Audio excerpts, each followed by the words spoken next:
everyone, so thank you very much for being very patient with me over the last few weeks. I've been really bad at keeping up with recording videos and getting them up, and I just need to learn to manage my time better. Basically, work's been very hectic and I've not been doing much reading either, so I've not been feeling motivated to try and find 5 minutes to sit down and record anything. But here we go, I'm going to do a bit of book recording today. So I'm here today with my reading wrap up for books 56 to 60 that I read this year. The first book I want to talk to you about is Alice in Wonderland, a special collector's manga edition by June Abe.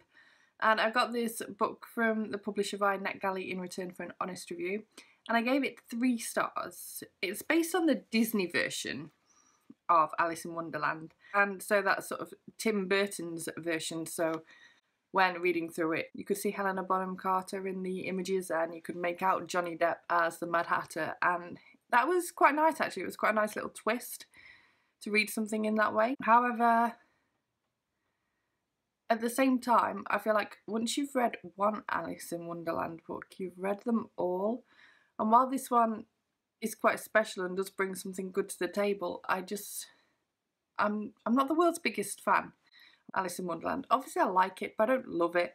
And so it's never something that's going to be achieving 5 stars for me unless it brings something new and different and special to the table. I mean, this one did have absolutely gorgeous artwork. It is stunning, and if you want to have a look at it for that reason alone, I wouldn't blame you one bit. It also helps bring nostalgia, I suppose. I mean, like, it's been quite a few years since I've seen that movie, and just flicking through this really got the nostalgia going for me.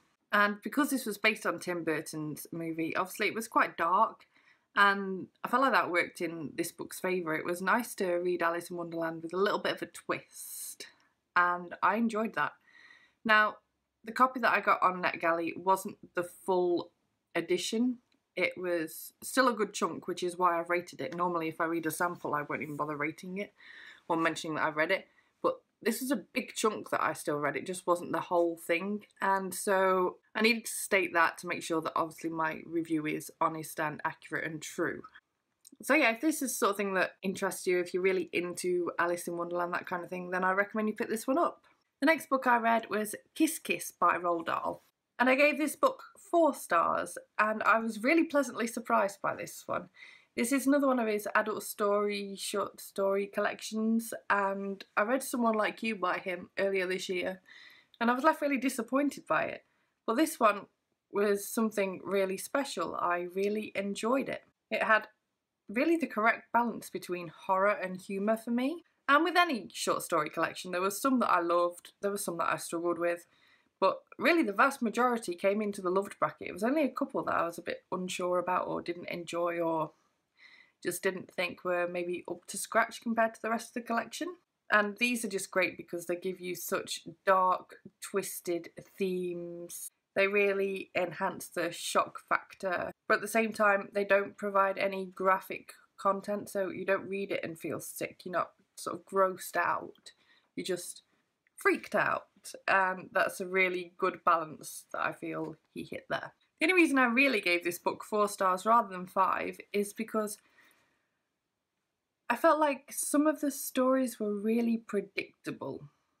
I was reading them and I was like, I can tell exactly what is going to happen here. I can tell exactly what you're trying to achieve. I know what's going to happen. And this happened in several of the stories, and so I was a bit like, it's a little bit disappointing to be predicting everything right for multiple stories. And I think that really lets this collection down a little bit, to be honest. But other than that, absolutely fantastic read. Then the next book I read was Harry Potter and the Cursed Child by J.K. Rowling, John Tiffany and Jack Thorne. And I've actually got a full video review up of this book already, so I'll link that down below, and it also means that I won't go into this book too much right now because it's just repetitive, don't really need to be doing it. But this is, of course, considered the 8th book in the series, but not in a sort of technical sense of this isn't a book, it's a play that is currently going on in London that I would love to see.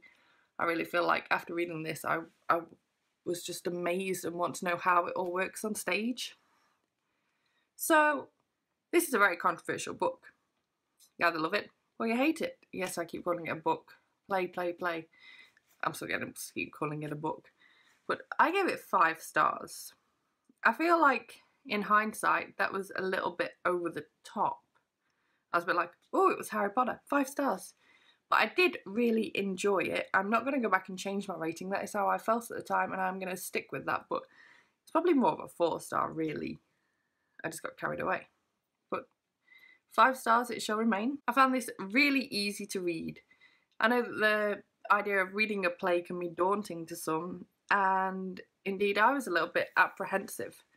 I was like, am I going to be able to enjoy it? Am I going to be too busy worrying about who's saying what and who's doing what? But after a few chapters, or rather a few acts, a few scenes, whatever, I was thoroughly into it. I almost got to a point where I didn't even feel like I was reading a play anymore. It just came naturally to me to keep reading what was happening. So I found this really exciting and really fast-paced. Although that did mean that it was also a little ridiculous at times, and that's probably putting it bluntly to some of you haters out there, but you know. My way of really just making sure that I keep this as an enjoyed play in my head is to just consider it bonus material. I don't consider it necessarily a proper addition to the series. I more just consider it bonus material, something a little bit extra, an insight into what happened several years after the last book, if you will.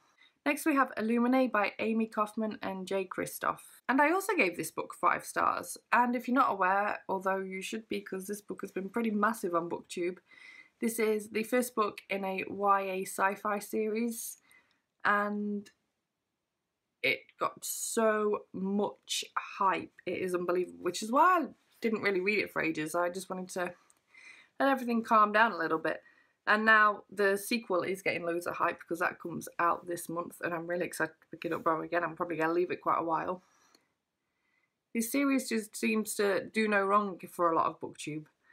And I'm actually in the bracket where I agree. I think this book deserves the hype. I really, really, really enjoyed it. And if you haven't heard already, if you've somehow been living under a rock, this book comes in many different media formats. So you've got emails, you've got notes, you've got messages, you've got all sorts. And it makes for a really interesting and immersive reading experience. I mean, I literally felt like I was reading some sort of file report on these people. That is how well the book is put together.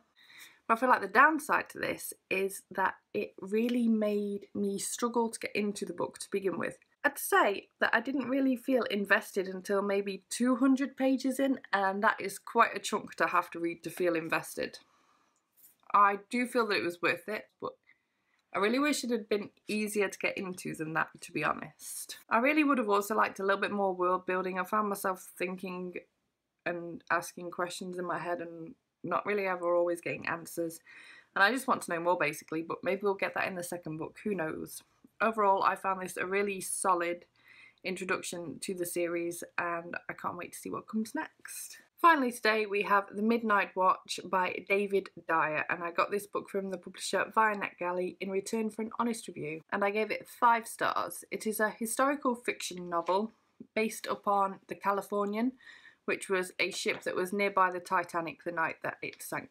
And so this is based heavily upon real life, and for that reason alone I found this really heartbreaking and gut-wrenching at times. It was really difficult to read, knowing that to an extent all of this really happened and maybe it played out something like this, and it really makes you wonder what would have been different if the crew members had acted differently that evening. How many lives could have been saved? And it's really quite a difficult read in that sense, and at times it feels quite dense and slow, but it's really worth persevering with. I really don't have enough praise for this book. It took me far too long to read, which was partly because of the book and the subject matter and the fact that you can't fly through something that difficult to read. But it was also because I was in a bit of a reading slump at the time, and so I didn't always want to read, and I didn't want to ruin the book by picking it up when I didn't feel like reading. I just have so much respect for this author because The amount of research that must have gone into this novel is just outstanding. And I really feel like I'm more knowledgeable about events that night now. Like, I love reading about stuff about the Titanic, but I didn't really know anything about the Californian, and this has really opened my eyes. And I can't help but wonder how things could have been different, basically. But this is such a solid read if you enjoy historical fictions, if you enjoy tragedy, if you enjoy reading about the Titanic, then this is definitely a book for you to pick up. I highly, highly, highly recommend it. So that is it for this wrap up. Thank you so much for watching. If you enjoyed it, please give it a thumbs up. Subscribe if you want to see more bookish content from me. I will be uploading more often now, I promise.